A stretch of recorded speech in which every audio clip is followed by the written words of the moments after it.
Good morning, my dear lovely kids. Dear kids, today we will learn ch sound words.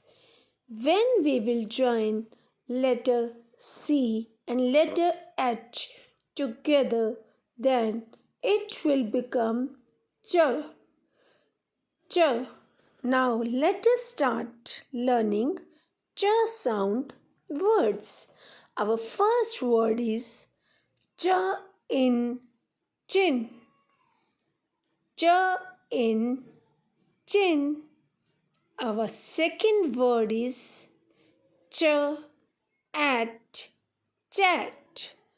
Ch at chat. Our third word is ch op chop. Ch op chop.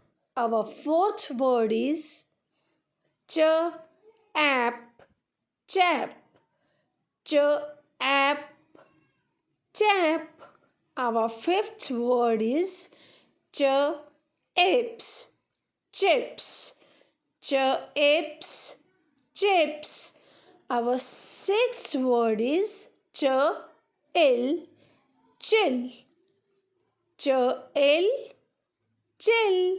Now, my dear kids, it's your turn to learn ch sound words at home with the help of your parents. Thank you.